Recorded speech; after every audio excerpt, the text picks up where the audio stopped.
Saudaraku sekalian yang dimuliakan oleh Allah Azza wa Jal, masih melanjutkan apa yang sudah kita bahas dalam pertemuan sebelumnya. Dalam pertemuan sebelumnya masih pada silsilah fikih Asmaul Husna.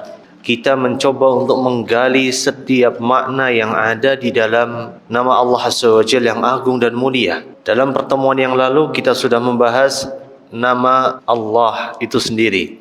Dan dalam pertemuan hari ini kita akan membahas termasuk di antara nama Allah yang agung dan mulia adalah nama Ar-Rabb. Nama ini, nama Ar-Rabb disebutkan di dalam Al-Quran sebanyak 500 kali. Pengulangan nama ini sebanyak 500 kali setidaknya menunjukkan bahwa ini adalah nama yang agung. Ini adalah nama yang mulia. Ini adalah nama yang menunjukkan atas kebesaran Allah Subhanahu wa ta'ala. Karena kaidah yang didapatkan oleh para ulama saat mereka mentadabburi Al-Quran dan mempelajari hadis Nabi-Nya sallallahu alaihi wasallam, jikalau di dalam satu ayat atau di dalam satu nama Allah Azza wa Jal disebutkan satu nama tertentu dan diulang-ulang penyebutannya, maka itu menunjukkan atas pentingnya nama itu, menunjukkan atas agungnya nama itu, menunjukkan atas mulianya nama itu. Termasuk saat kita salat. Saat kita salat, kita senantiasa membaca surat Al-Fatihah. Di dalam surat Al-Fatihah kita menyebut di ayat yang kedua, setelah kita menyebut Bismillahirrahmanirrahim, Alhamdulillahi Rabbil Alamin. Segala puji hanya milik Allah, Rabbul Alamin, Rabb semesta alam. Kita senantiasa mengulang bacaan itu, membaca nama Allah itu, Rabb, Rabbul Alamin. Setidaknya sehari semalam kita membacanya 17 kali. Belum jikalau kita menambah dengan salat-salat kita, salat rawatib, qabliyah dan ba'diyah, salat tahiyatul masjid, salat duha, salat tahajud misalnya. Kita bisa hitung berapa jumlah nama Allah ini yang kita baca dalam sehari dan semalam. Belum lagi yang Allah sebutkan di dalam Al-Quran. Nama ini disebutkan sebanyak 500 kali di dalam ayat Al-Quranul Karim. Jikalau kita memperhatikan, nama Ar-Rabb memiliki arti bahwa Allah Azza wa Jal adalah sang pencipta. Alhamdulillahi Rabbil Alamin. Segala puji hanya milik Allah sang pencipta. Nama Ar-Rabb memiliki makna juga sang penguasa. Alhamdulillahi Rabbil Alamin. Segala puji hanya milik Allah, Allah yang menguasai alam semesta. Nama Ar-Rabb ini juga memiliki makna yang maha mengatur. Alhamdulillahi Rabbil Alamin. Artinya adalah segala puji hanya milik Allah yang maha mengatur alam semesta. Jadi Allah lah yang menciptakan alam semesta. Allah lah yang memiliki dan sebagai raja di dalamnya, mengatur, memiliki alam semesta yang ada di dalamnya. Itulah nama Allah Subhanahu wa ta'ala Ar-Rabb. Nama yang agung, nama yang mulia. Sampai-sampai nama ini diulang-ulang di dalam Al-Quran sebanyak 500 kali. Di antaranya di surat Al-Fatihah tadi yang senantiasa kita baca sehari semalam. Di antaranya juga di dalam surat Al-An'am misalnya, saat Allah Azza wa Jal memerintahkan kepada nabinya, Kul, katakanlah wahai Muhammad kepada umat kalian, kepada umatmu, Inna salati wa nusuki wa mahyaya wa mamati lillahi Rabbil Alamin. Katakanlah wahai Muhammad, sesungguhnya salatku, sesembelihanku, hidupku, matiku hanya untuk Allah Subhanahu wa ta'ala Rabbil Alamin. Allah yang menjadi Rabb sebagai atas seluruh alam semesta. Nah, ini adalah nama yang agung, nama yang mulia, nama yang menunjukkan bahwa Allah Subhanahu wa ta'ala punya sifat rububiyah. Maksud dari sifat rububiyah itu adalah Allah yang menciptakan, Allah yang menguasai, Allah yang mengelola, Allah yang mengatur alam semesta. Tidak ada yang menciptakan kecuali Allah. Tidak ada yang mengatur alam semesta kecuali Allah. Tidak ada yang memiliki alam semesta kecuali Allah Subhanahu wa ta'ala semata. Nah, Allah Subhanahu wa ta'ala secara rububiyah, Orang-orang kafir Quraisy mengakui Allah secara rububiyah. Orang-orang kafir Quraisy mengakui bahwa yang menciptakan alam semesta adalah Allah. Yang mengatur alam semesta adalah Allah. Yang memiliki alam semesta adalah Allah. Masalahnya di mana mereka berarti? Mereka masalahnya adalah mereka saat mengakui bahwa yang menciptakan, memiliki dan mengatur alam semesta ini adalah Allah. Tetapi masalahnya saat mereka beribadah, mereka tidak menjadikan ibadah mereka hanya untuk Allah.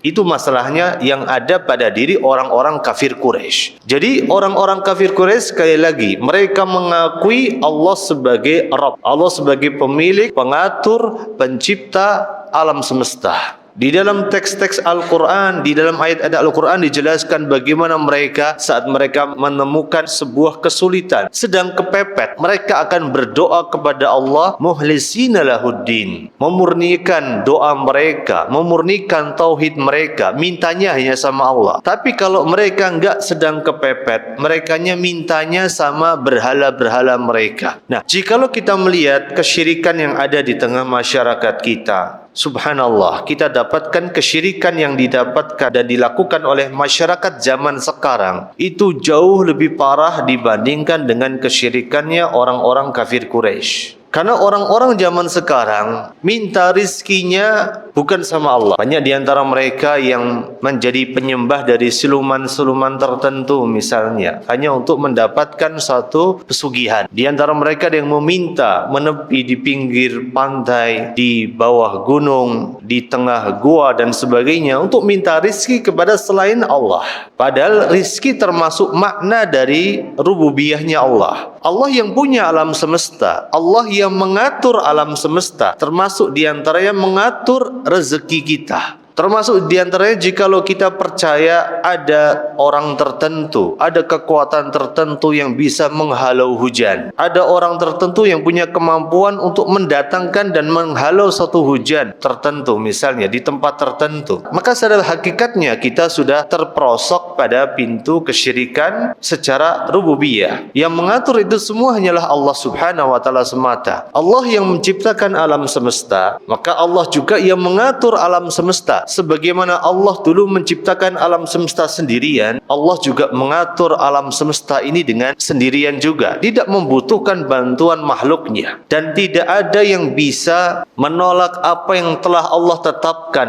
jika Allah menetapkan sesuatu perkara tertentu. Nah, inilah makna rububiyah yang terkandung pada nama Ar-Rabb dan disebutkan oleh Ibnu Jarir At-Tabari, seorang ulama ahli tafsir. Beliau menyebutkan makna kalimat Ar-Rabb di dalam lisanul Arab. Orang-orang Arab memaknai kalimat Ar-Rabb itu dengan 3 makna. Yang pertama adalah makna Ar-Rabb itu adalah pemimpin, orang yang ditaati pada suatu kaum, di tengah suatu kaum dikatakan Rabb. Kemudian yang kedua, ada juga makna yang kedua adalah orang yang berprofesi sebagai orang yang memperbaiki sesuatu, maka dikatakan juga sebagai Rabb. Atau yang ketiga, orang yang memiliki sesuatu dikatakan Rabb, sebagaimana dikatakan Rabbul Ibil, sang pemilik unta, Rabbul Ghanam, sang pemilik Ghanam itu nopo Bu?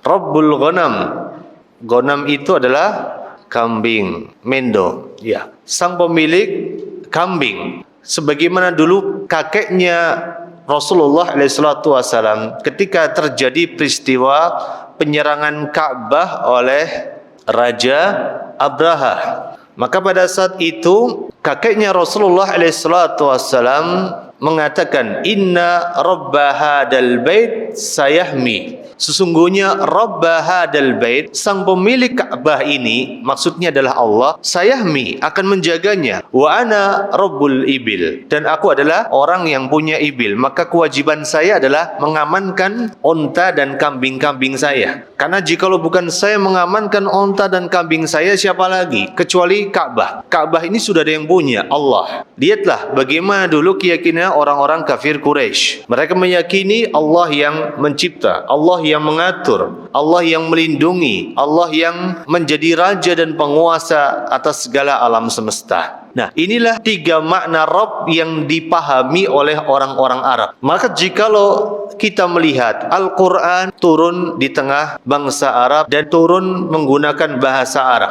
dan Allah menurunkan Al-Quran dengan berbahasa Arab karena Al-Quran adalah bahasa terbaik yang pernah Allah Subhanahu wa Ta'ala ciptakan. Maka segala makna yang ada di dalam Al-Quran dan As-Sunnah harus dikembalikan kepada bagaimana dulu orang Arab memahami makna itu. Nah, jikalau kita melihat ketika orang Arab memahami kalimat Ar-Rabb sebagai pemimpin atau orang yang berprofesi untuk memperbaiki sesuatu, atau juga orang yang memiliki sesuatu, maka makna Ar-Rabb menurut pandangan syariat adalah yang pertama As-Sayyid. Allah itu adalah As-Sayyid. Allah itu pemimpin. Allah itu adalah zat yang setelah menciptakan kemudian mengatur dan menjadi raja atas apa yang diciptakannya. Tidak ada yang bersekutu pada diri Allah Azza wa Jalla dalam hal penciptaan, dalam hal pengaturan, dan dalam hal kepemilikan. Semua alam semesta yang menciptakan hanyalah Allah, yang mengatur hanyalah Allah, yang memiliki hanyalah Allah Azza wa Jalla. Ini yang pertama. Makna Rabb yang pertama adalah As-Sayyid, pemimpin. Makna Rabb yang kedua adalah bahwa Allah Azza wa Jalla adalah zat yang maha memperbaiki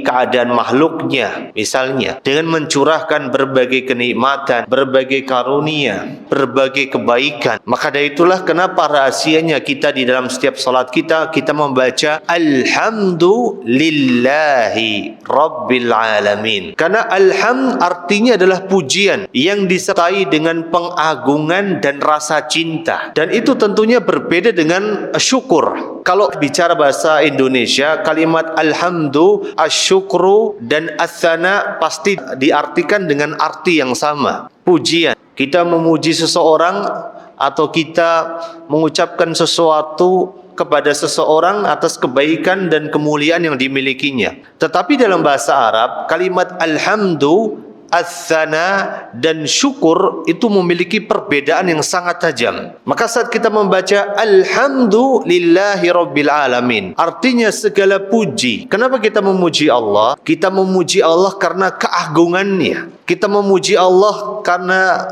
kemuliaannya. Kita memuji Allah karena sebagai bentuk rasa syukur kita kepada Allah Azza wa Jalla. Belum lagi di kalimat alhamdu tadi menggunakan alif dan lam. Para ulama mengatakan ini adalah alif dan lam istighraqiyah. Artinya segala puji hanya milik Allah. Hanya Allah yang berhak menerima segala bentuk pujian. Lihatlah bagaimana indahnya bahasa Arab mengatur kata demi kata di dalam Al-Quranul Karim. Maka ini makna yang kedua. Ar-Rabb sebagai zat yang maha memperbaiki keadaan makhluknya. Memperbaiki dengan memberikan kenikmatan, memberikan solusi, memberikan jalan keluar atas berbagai permasalahan, berbagai peliknya kehidupan, berbagai problematika yang dihadapinya. Allah yang kasih itu semua. Allah yang memperbaiki keadaan kita. Jadi kalau kita mau merenungi nama Allah Azza wa Jalla Ar-Rabb ini, kita akan sadar sepelik apapun masalah kita, seberat apapun ujian kehidupan kita, kita masih punya Allah yang maha memperbaiki urusan kita. Seberat apapun urusan kita, pasti kita akan menemukan solusinya dalam jarak yang sangat dekat. Solusi atas masalah kita ada pada tempat yang sangat dekat di dalam kehidupan kita. Sedekat antara sajadah kita dengan batuk kita. Batuk bahasa Indonesia nopong ya. Dengan kening kita. Itu dekatnya solusi yang Allah berikan. Sedekat antara sajadah kita, karpet kita, tempat sujud kita dengan kening kita. Karena Allah Azza wa Jalla adalah yang maha memperbaiki kehidupan kita. Kita sudah menikah sekian lama belum punya anak, minta sama Allah. Allah yang memperbaiki keadaan kita. Kita punya anak kok nakal banget, bandel banget, minta sama Allah. Allah yang memperbaiki anak kita. Bagi ibu-ibu punya suami yang kok sepertinya masuk masa puber yang kedua misalnya, aneh-aneh lagi dandanannya, minta sama Allah agar suami ibu diperbaiki oleh Allah Subhanahu wa ta'ala. Punya masalah di tengah masyarakat, minta sama Allah, karena Allah adalah Ar-Rabb yang maha memperbaiki urusan hambanya. Ini yang kedua. Yang ketiga, Allah Subhanahu wa ta'ala adalah Ar-Rabb yang maha memiliki segalanya. Jadi segala ciptaan ini milik Allah. Maka jikalau kita sadar semua yang ada di alam semesta milik Allah, berarti yang ngurus ini semua hanyalah Allah, bukan yang lain. Yang ngurus semua urusan kita hanyalah Allah. Termasuk urusan rizki kita, itu sudah diatur sama Allah, diurusin sama Allah. Jadi kalau hari ini kita memikirkan bagaimana masa depan anak kita nanti, seperti itu. Kalau hari ini kita memikirkan besok saya makan apa gitu, berarti kita tidak percaya dengan adanya Allah Subhanahu wa ta'ala. Karena Allah Subhanahu wa ta'ala adalah zat yang maha memiliki. Kenapa Allah yang memiliki? Karena Allah yang menciptakan. Jikalau Allah yang menciptakan, maka segala sesuatu menjadi urusannya Allah. Rizki kita sudah ditakar oleh Allah, tidak mungkin tertukar. Sekali lagi, rizki kita sudah ditakar sama Allah, tidak mungkin akan tertukar. Wa ma min dabatin fil ardi illa 'ala Allahi rizquha. Tidak ada satupun juga hewan melata yang ada di muka bumi kecuali Allah sudah jaminkan rezekinya. Termasuk kita. Kita waktu masih di dalam perut ibu kita, enggak punya daya, enggak punya upaya. Kita dikasih makan sama Allah. Lewat mana? Lewat tali pusar kita. Begitu kita lahir, hari pertama Allah berikan rizki lewat kedua punting ibu kita, sehingga kita bisa minum air susu ibu di situ. Inilah keadaan di mana kita dalam kondisi lemah, Allah menjamin rezeki kita. Begitu kita sudah gede, lulus SD, lulus SMP, lulus SMA, lulus kuliah, lulus S2, lulus S3. Kemudian kita mempertanyakan besok mau makan apa? Lalu kita mempertanyakan besok kita cari rezekinya gimana misalnya. Maka sungguh kita termasuk orang yang tidak percaya dengan adanya Allah Subhanahu wa ta'ala. Allah sudah menjamin buat kita semua. Karena Allah adalah zat yang maha memiliki. Segala ciptaan itu adalah ciptaan Allah. Maka segala urusan juga urusannya Allah Subhanahu wa ta'ala. Seseorang boleh gak punya pendapatan. Mungkin ada di antara kita yang gak punya pendapatan, gak punya pekerjaan. Tetapi setiap dari kita pasti punya jatah dan bagian rizki yang telah Allah tentukan. Dan ini sesuatu yang pasti kita sepakati. Apalagi kemarin di tengah pandemi, banyak orang kehilangan pekerjaan. Banyak orang yang kehilangan mata pencaharian. Banyak orang yang dirumahkan. Banyak orang yang di PHK. Banyak orang yang hari kerjanya disunat. Harusnya bisa sepekan kerja 6 sampai 7 hari, hanya kerjanya 2 sampai 3 hari saja. Otomatis gajinya juga dipotong, gajinya juga disunat. Tetapi ada di antara kita yang gak punya pekerjaan, gak punya pemasukan. Pertanyaannya, apakah Allah Subhanahu wa ta'ala menghentikan jatah rizki untuk dirinya? Tidak. Allah tetap memberikan rizki dari cara yang diatur oleh Allah Subhanahu wa ta'ala. Maka dari itu, saudaraku, bapak ibu yang dimuliakan oleh Allah Azza wa Jal, inilah Allah Subhanahu wa ta'ala Ar-Rabb, Allah yang memiliki, Allah yang menciptakan, dan Allah yang mengatur alam semesta dengan sendirinya. Karena Allah juga memiliki nama Al-Qayyum, sebagaimana sering kita baca pada dzikir pagi dan dzikir petang saat kita membaca ayat kursi, Allahu la ilaha illa huwal hayyul qayyum. Arti dari qayyum itu bahwa Allah melakukan itu semua sendirian, tidak butuh bantuan siapapun juga, tidak butuh bantuan makhluknya. Bahkan termasuk keagungan, kemuliaan dan kebesaran Allah Azza wa Jalla, Allah Subhanahu wa ta'ala melakukan itu semuanya sendirian, tidak butuh anak, gak butuh istri, tidak butuh teman dan sebagainya. Allah melakukan itu sendirian. Allah yang mengatur semuanya di dalam kekuasaan Allah Subhanahu wa ta'ala. Semua diatur di dalam kekuasaannya. Allah yang memberi dan mencegah. Allah membagikan rizki kepada orang-orang tertentu dan mencegah rizki itu juga nemplok pada orang-orang tertentu. Allah juga yang menurunkan kedudukan seseorang dan meninggikan kedudukan seseorang. Allah juga yang menghidupkan dan mematikan sendirian. Hanya Allah yang melakukannya. Allah juga yang mencabut hidayah dan memberikan hidayah kepada orang-orang yang Allah kehendaki. Allah juga yang menggenggam dan membentangkan karunia-Nya. Allah juga yang meluaskan dan menghilangkan kesusahan. Allah juga yang menjawab doa-doa dari setiap dari kita yang berdoa kepadanya. Yas'aluhu man fis samawati wal ardi kulla yawmin huwa fi sya'n. Yas'aluhu man fis samawati wal ard. Semua yang ada di langit, semua yang ada di bumi, semuanya minta kepada Allah Subhanahu wa taala. Kulla yawmin huwa fi sya'n. Setiap waktu Allah berada di dalam kesibukannya untuk mengabulkan doa makhluknya, untuk memberikan jalan keluar atas masalah yang dihadapi oleh makhluknya. Itulah Allah Subhanahu wa ta'ala. Maka dari itu, Bapak Ibu yang dimuliakan oleh Allah Subhanahu wa ta'ala, jikalau kita melihat di dalam ayat-ayat Al-Quran dan dalam hadis Nabi kita Muhammad SAW, pengaturannya Allah, rububiyahnya Allah terbagi menjadi dua. Yang pertama adalah ada rububiyah yang sifatnya umum, luas, dan ini mencakup seluruh makhluk hidupnya Allah. Maksudnya bagaimana? Allah mengatur, Allah memberikan rizki kepada semua makhluknya, tidak pandang bulu apakah dia orang yang kafir ataukah orang yang beriman. Allah kasih rizki semuanya. Apakah dia orang yang sholat atau orang yang enggak sholat, semua dikasih rizki. Apakah dia nanti pas bulan Ramadan puasa atau enggak puasa, semua dikasih rezeki. Apakah dia orang yang mengikuti sunnah nabinya atau sebaliknya, menyeleweng dari sunnah nabinya, semua dikasih rizki oleh Allah Subhanahu wa ta'ala.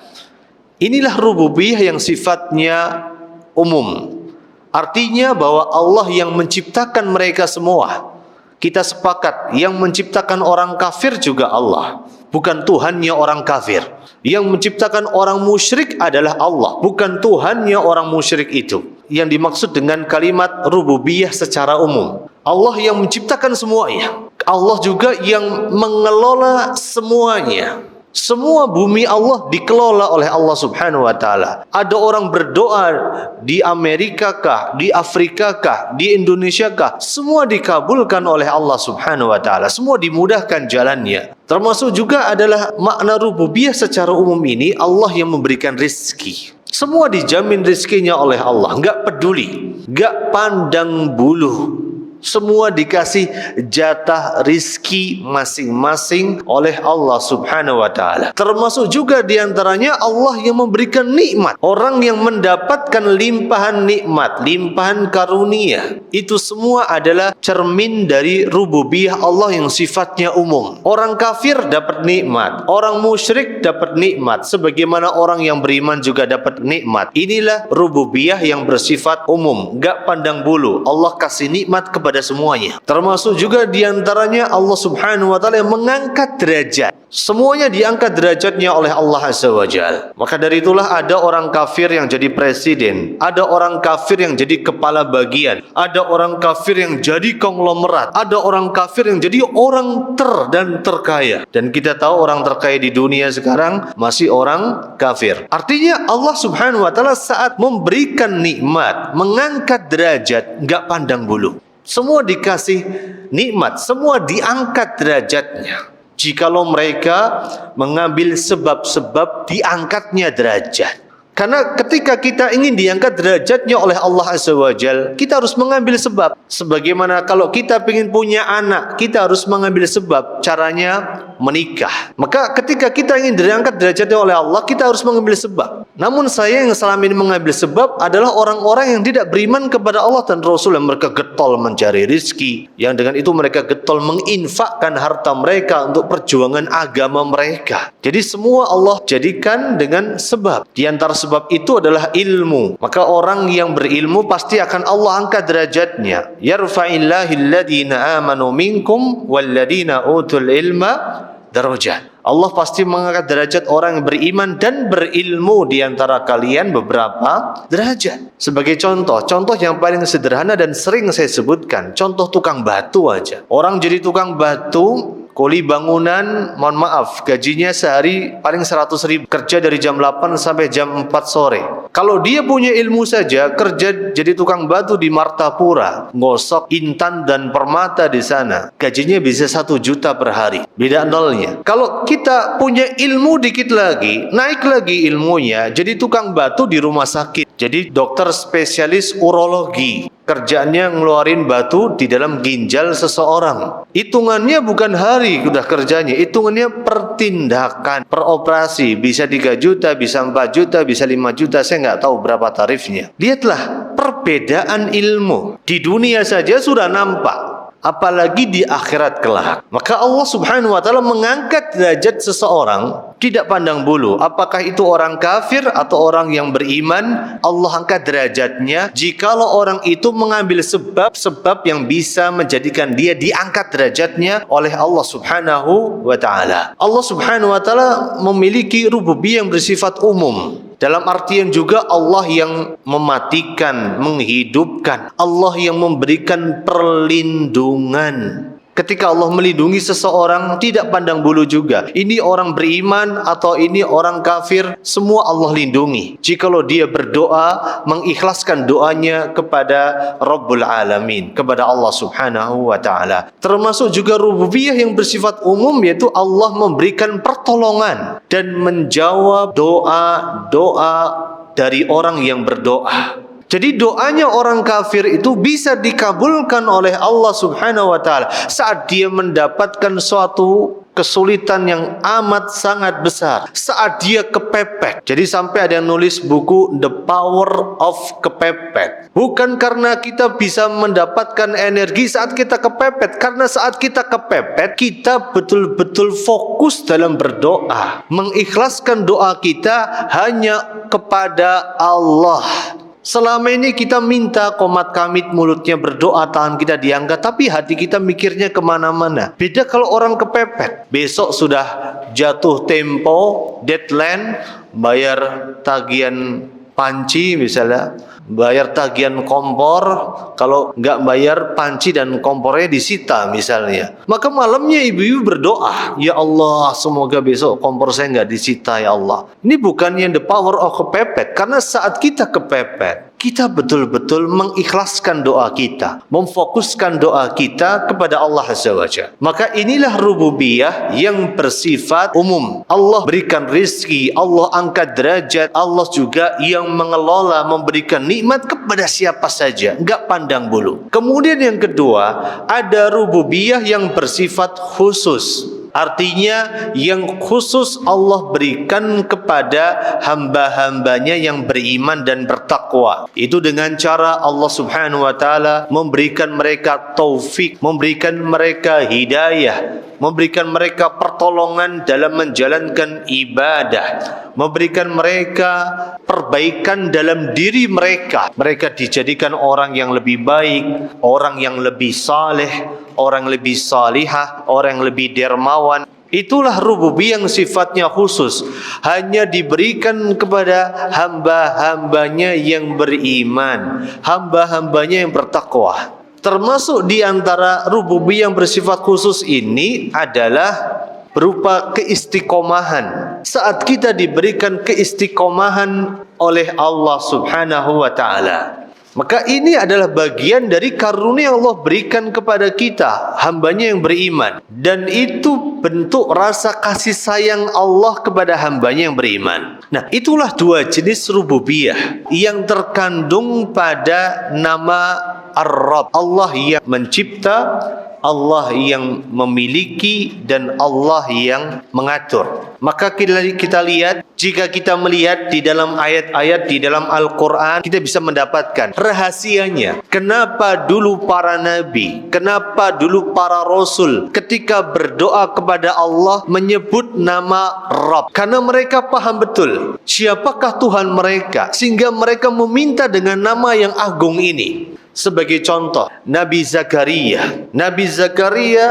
sampai dengan usia yang sudah lanjut dan renta, beliau tidak dikaruniai anak oleh Allah Subhanahu wa taala. Dan beliau juga merasa bahwa di usia yang sudah lanjut, istrinya adalah orang yang mandul dan istrinya sudah tua renta. Kalau orang zaman sekarang bilang sudah menopause. Tetapi Nabi Zakaria tidak pernah berhenti untuk minta sama Allah. Beliau mengatakan, Rabbi la tadarni farda wa anta khairul warithin. Ya Allah, janganlah engkau biarkan aku itu sendirian, gak punya anak, gak punya keturunan. Wa anta khairul warithin, dan engkau sebaik-baik pewaris. Lihatlah, Nabi Zakaria mengatakan Rabbi, minta kepada Rabb, karena beliau sadar Allah itu yang mencipta, Allah itu yang menguasa, dan Allah yang mengatur semua urusan. Allah yang ngatur semuanya, gak ada yang lain. Sama juga saat Nabi Ibrahim sama Nabi Ismail selesai membangun Ka'bah. Saat mereka berdua selesai membangun Ka'bah, mereka berdoa kepada Allah Subhanahu wa taala, Rabbana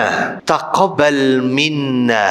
Ya Allah, Rabb kami, wahai Rabb kami, wahai pencipta kami, wahai pengatur kami, wahai pemilik dari diri-diri kami, taqabbal minna, terimalah amal ibadah kami ini saat kami selesai membangun Ka'bah. Dan banyak sekali doa para nabi, doa para rasul, mereka menggunakan kalimat Rabb, karena saking dahsyatnya nama Allah Azza wa Jalla yang satu ini, sehingga para nabi, para rasul berdoa dengan menyebut nama Rabb. Jadi kita melihat doanya para nabi, doanya orang saleh, doanya ulil albab. Mereka menghadirkan asma Allah yang satu ini, yaitu dalam meminta segala bentuk pengaturan, yaitu dengan menyebut nama Ar-Rabb. Maka dari itulah, jikalau kita berdoa dengan menyebut nama Ar-Rabb ini, maka sungguh secara hakikatnya dalam doa kita, kita sedang menghadirkan keikhlasan di dalam ibadah kita. Kenapa sebabnya?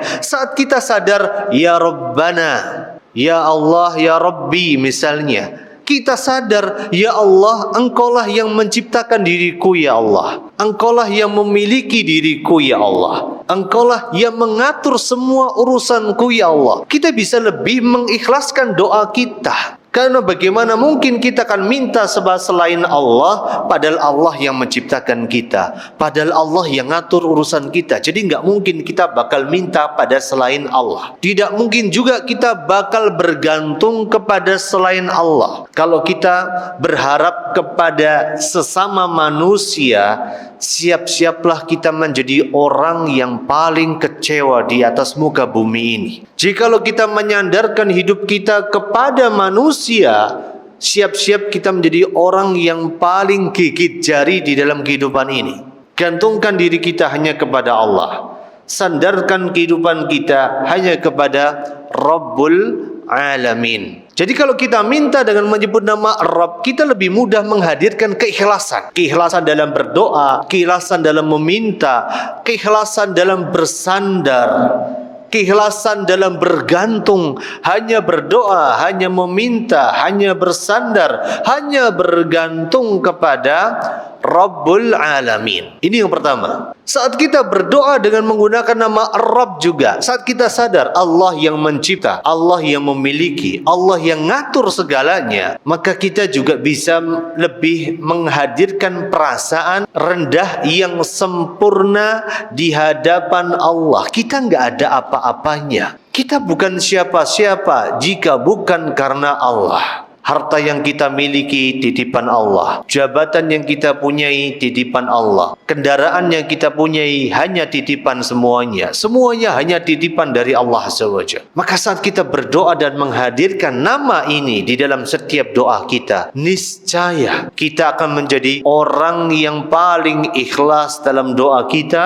dan kita menjadi orang yang paling merendahkan diri kita dalam berdoa kepada Allah Subhanahu wa Ta'ala. Maka dari itulah Bapak Ibu Saudaraku yang dimuliakan oleh Allah Subhanahu wa Ta'ala, saat kita mempelajari nama Allah Ar-Rabb ini, secara hakikatnya kesadaran kita atas nama Allah yang satu ini akan membuat kita sadar bahwa Allah Subhanahu wa Ta'ala tidak menciptakan kita dalam keadaan sia-sia. Allah menciptakan kita, pasti Allah punya maksud dan tujuan. Wa ma khalaqtul jinna wal insa illa liya'budun. Itu tujuannya. Tidaklah Allah menciptakan jin dan manusia kecuali agar mereka beribadah kepada Allah Subhanahu wa Ta'ala. Kita diberikan perintah-perintah yang harus kita jalankan. Kita diberikan larangan-larangan yang harus kita tinggalkan. Maka dari itulah manusia yang paling berbahagia adalah manusia yang sadar hakikat dirinya di dalam kehidupan dunia ini. Manusia yang menjadikan setiap dari hembusan nafasnya, setiap langkah dari kakinya adalah untuk menjalankan ketaatan dan beribadah kepada Allah Subhanahu wa Ta'ala semata.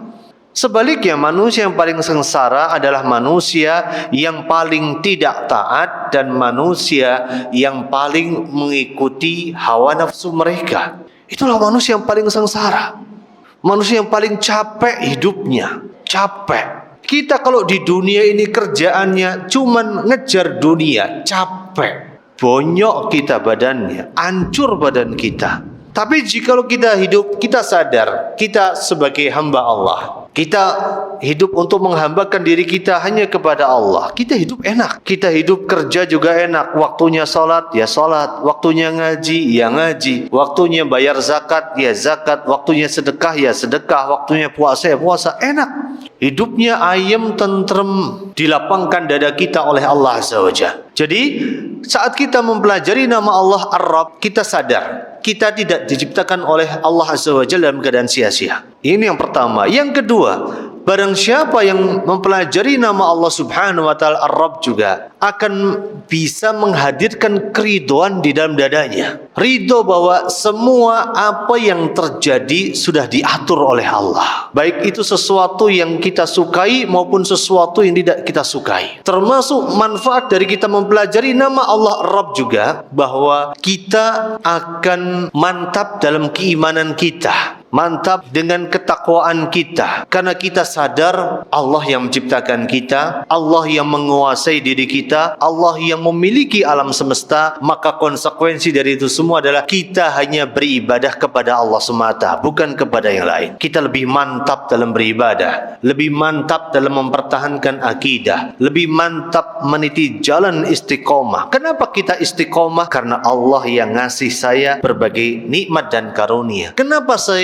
ibadah? Karena Allah yang ngasih berbagai kebaikan di dalam kehidupan saya. Kenapa saya meninggalkan kemaksiatan kepada Allah? Karena Allah yang memberikan anugerah yang banyak kepada saya. Kita semakin mantap dalam menjalani kehidupan kita. Semoga Allah Azza wa Jalla menjadikan diri kita bisa mengamalkan nama Allah Azza wa Jalla Ar-Rabb di dalam diri kita ini. Dan semoga Allah menjadikan keistiqomahan sebagai jalan kita.